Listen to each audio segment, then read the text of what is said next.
If you want to add Calendly to a Canva website, you're in the right place. In this video, I'll show you a simple step-by-step way to connect your Calendly booking link to your Canva site so visitors can easily book time with you.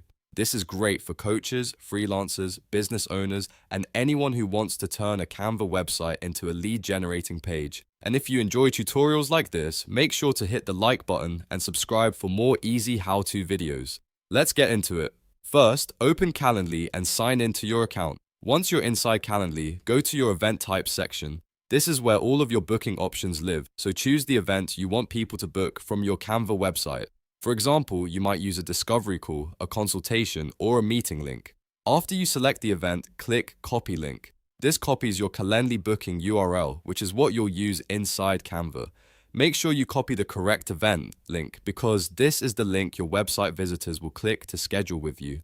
Now switch over to Canva and sign in to your Canva account. Once you're in, open the website you want to edit. If you haven't created one yet, you can start a new website design in Canva. Canva makes this process really simple, even if you're not a designer. Next, decide where you want the Calendly link to appear. You can add a button or you can select text on your page if you want the words themselves to become clickable. A button usually works best because it's easy for visitors to notice and tap. Once your button or text is selected, look at the top toolbar and click the link icon. This opens the link settings for that element. In the URL field, paste your Calendly booking link that you copied earlier from Calendly. After pasting the link, click Apply. This saves the link and attaches it to the button or text on your Canva website.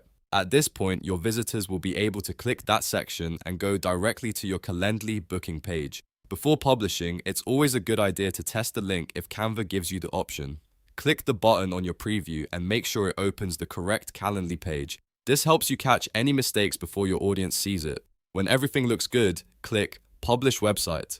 That final step makes your updated Canva site live, complete with your Calendly booking link. Now anyone visiting your site can book a time with you in just a couple of clicks, and that's it. You've successfully added Calendly to a Canva website. It's a fast and professional way to make your website more interactive and more useful for your audience. If this tutorial helped, please like the video and subscribe for more simple software tips and step-by-step guides. Thanks for watching, and I'll see you in the next one.